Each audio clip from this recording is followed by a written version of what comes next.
Most people know that the assassination of Archduke Franz Ferdinand set off World War I, but few know this controversial royal's incredibly dark history, or the disturbing collection that filled the rooms of his Bohemian castle. Archduke Franz Ferdinand of Austria, a prominent member of the Habsburg dynasty, was heir to the Austro-Hungarian throne before his life was cut short, the catalyst for a chain of events that threw the entire continent into chaos. But even before he altered the course of history, the Archduke's life had already been more than dramatic enough to make the history books. Franz Ferdinand was born on December 18, 1863, in Graz, Austria. He was the eldest son of Archduke Karl Ludwig of Austria and nephew to the reigning emperor Franz Joseph. The emperor's son, and Franz's cousin, the Crown Prince Rudolf, was heir to the throne, meaning Franz was destined for a pampered life as a peripheral royal figure. But he began to climb the ladder of succession nonetheless. In 1875, Franz's cousin, Francis V, Duke of Modena, met a tragically untimely demise at the age of just 13. Knowing his end was coming due to illness, Francis agreed to name Franz his heir, making him Duke at just 11 years old. But the title was not his only prize. Despite his young age, Francis V had possessed a substantial estate, all of which he left to his cousin. Upon assuming the role of Duke, Franz also inherited his cousin's vast fortune, making him one of the wealthiest people in Austria. There was more tragedy in store for his cousins, however. Franz's life changed in an instant in 1899, when his cousin, and heir to the Austro-Hungarian throne, Crown Prince Rudolf, took his own life with his young lover. Now with no living male children, Emperor Franz Joseph's succession fell to Franz's father, Karl Ludwig. But the elder Ferdinand would never get his chance to rule. Emperor Franz Joseph was the picture of health, but his brother unfortunately possessed no such constitution. By 1896, Karl Ludwig had contracted typhoid fever and perished shortly after. Franz Ferdinand's life would never be the same again. And with that, Franz was next in line for the throne. On May 19, 1896, he became the heir presumptive of the Austro-Hungarian Empire. But despite this massive responsibility hoisted on him, the young heir still found time for leisure. Franz was an adventurous young man and undertook many long and often arduous journeys to see the world. In 1892, before assuming the role of heir presumptive, the young Franz embarked on a circumnavigation of the world that would last over a year. This included a stop in Australia, where he embarked on numerous trips to the bush to hunt emus and kangaroos, which gave Franz a taste for the hobby. The young Duke arrived home a changed man. Franz had a tense relationship with his uncle, Emperor Franz Joseph. The emperor greatly disliked how his heir would insert himself into political matters and was not fond of his outspoken views nor of how pushy he was with his policy ideas. Conversations between the two men would often explode into heated shouting matches. But Franz had other areas where he could exert his influence. At the time, most males in the ruling Habsburg line entered the Austro-Hungarian army at a young age. This was no different for Franz Ferdinand, who took on his role in the armed forces with great enthusiasm. His climb through the ranks reflected the mutual eagerness the army shared for the young Archduke. Franz excelled in the armed forces, though his service would not have looked much like that of an average infantryman, and he received a series of rapid promotions from a young age. At just 14, he received a promotion to the rank of lieutenant. By 22, he was a captain, a colonel at age 27, and at the unheard of young age of 31, the Archduke attained the rank of Major General. As well as his army roles, the Archduke also held honorary ranks in the Austro-Hungarian Navy. The Navy apparently valued his input because the institution granted Franz the rank of Admiral. Armed conflict would be where he left his greatest mark, just not how he was expecting. By 1913, the emperor was aging and increasingly unable to fulfill his duties. To lessen the burden on the elderly ruler, Franz was appointed Inspector General of all Austro-Hungarian armed forces and was more than happy to take up this powerful position. Tensions in Europe were reaching a boiling point, and the Inspector General role included presumed command in wartime. But the Archduke was just as headstrong in his romantic life as he was in his career. In 1894, Franz Ferdinand began courting Countess Sophie Chotek, and with her, controversy. The Choteks were not a member of a reigning or formerly reigning family of Europe, which meant Franz was not permitted to marry Sophie. Because of the scandal it could bring to their families, the two kept their relationship secret. However, their private affair was soon discovered, with reaction as you'd expect. The revelation of the Archduke's relationship with Sophie caused scandal and conflict within the imperial household. The Emperor in particular was quite disturbed by the controversy. He felt the relationship was below the heir to the throne, but Franz held steadfast.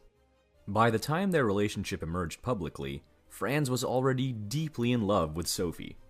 Standing by his woman, he refused to consider marrying anyone else. The Archduke remained stubborn in his convictions, and the Emperor eventually relented.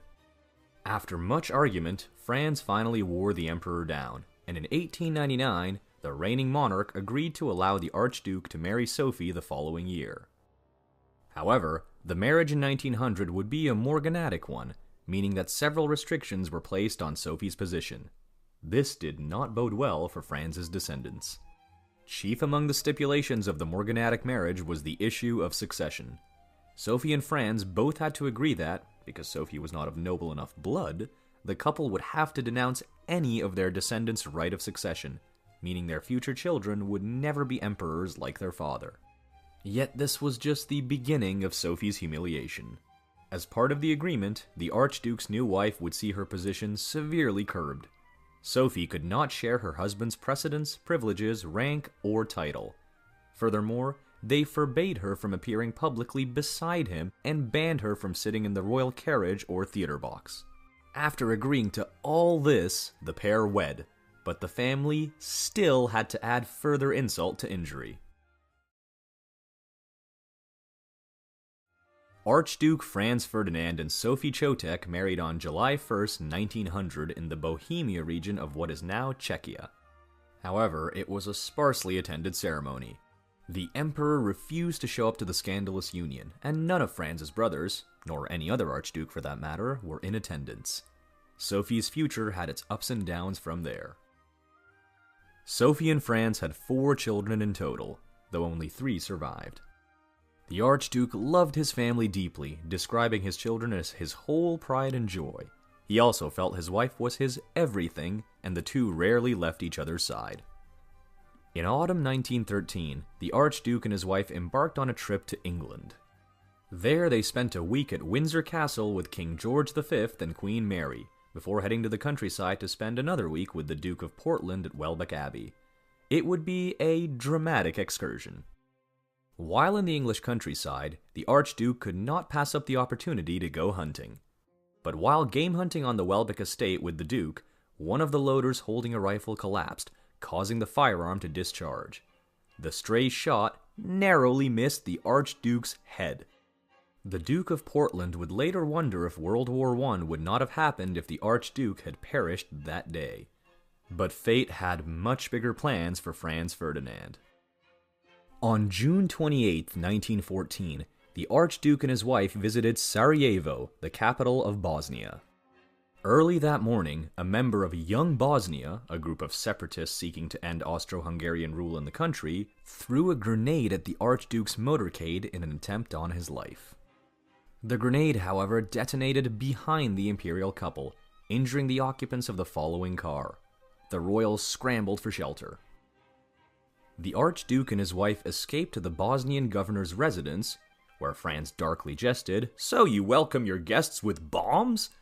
However, after the chaos had settled down and the situation brought under control, the imperial couple insisted on going to visit those injured in the attack.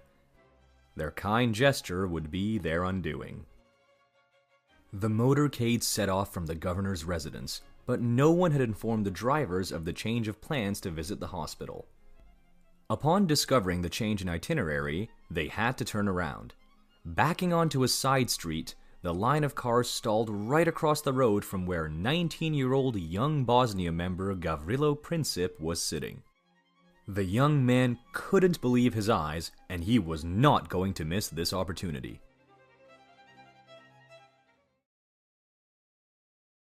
Gavrilo dashed across the street, approached the car, drew his weapon, and opened fire into the back seat. The first shot struck Sophie in the abdomen. The second hit Franz in the neck. Witnesses immediately detained the assailant while the Duchess screamed for her life and the Archduke leaned over his perishing spouse, attempting to comfort her. It was the beginning of the end. By the time witnesses arrived to administer aid to the imperial couple, Sophie was almost gone. She would draw her last breath on the way to the hospital. Franz was still alive, though his wound was bad enough that nobody held much hope. But he fixated on only one thing. As he laid bleeding out, all Franz could do was attempt to muster the strength to convince his wife to go on. His final words to her were as tragic as they were hopeless. He cried, "Don't die, darling. Live for our children." The tragic irony is, Franz himself may have lived if not for one painful detail. As his aides attempted to open his jacket for better access to his wound, they could not do so without cutting it open with a blade or scissors. It turns out the outer lapel had been deliberately sewn to the inner front of the coat in an attempt to improve the Archduke's public appearance with a smoother fit. Whether he could have been saved without this jacket, we will never know. But it did prove an obstacle, and the Archduke perished within minutes of the attack at age 50. Unfortunately, the dramatics were just beginning. With tensions already high in Europe, the attack on the heir to the Austro-Hungarian throne caused them to boil over. What followed was a series of diplomatic and defense escalations later known as the July Crisis. The issue of the murder weapon proved pivotal. It was soon discovered that the firearm used by Gavrilo to take the Archduke's life came from a member of the Serbian Army Military Intelligence, who held Yugoslav nationalist views. Wanting to quash this movement and viewing it as an existential risk to the empire, Austria-Hungary declared war on Serbia shortly after. The declaration of war after the Archduke's demise led to a series of events that further escalated tensions. This all culminated 4 weeks after the precipitating event, with the allies of Austria-Hungary and Serbia all declaring war on each other on July 28, 1914, kicking off what we now know as World War I. But the million-dollar question remains: was the assassination of the Archduke really the cause? Well, it depends on who you ask. As mentioned, tensions in Europe were already at a breaking point, and many attribute the continent-wide arms race, nationalism, imperialism, the militarism of Imperial Germany, and the alliance system as further catalysts for the outbreak of the conflict. Still, most historians feel that the Archduke's untimely demise is the most immediate cause of World War I, cementing the man's place in history forever. But there is more to him than one moment. And there's no better representation of that than the disturbing collection he kept in his Bohemian castle. If you recall, during the global travels of his youth, Franz Ferdinand took up trophy hunting with an unmatched fervor. Even by the standards of European nobility of the time, Franz's fondness for the sport was excessive to say the least. His astronomical numbers reflected this. Franz kept track of all his successful hunting exploits, and his hit list reached an eye-watering figure. According to the Archduke's own records, he recorded 272,511 confirmed game kills. Around 5,000 of these were deer, and he displayed his conquests proudly. The Archduke kept his trophies on display for everyone that had the honor of visiting his cluttered estate. In his castle, he exhibited around 100,000 animals he had slayed. Those ranged from wall-mounted deer antlers to truly ghastly pieces such as the foot of an elephant used as a wastepaper basket. This grim display of wealth and domination of nature certainly aligned with the personality of Archduke Franz Ferdinand, whose violent death catalyzed one of the deadliest conflicts the world has ever seen. Thanks for watching History Exposé. If you love uncovering the best stories in history, hit like and subscribe to keep exploring with us. Don't forget to visit our main page, Factinate, for more incredible facts about everything.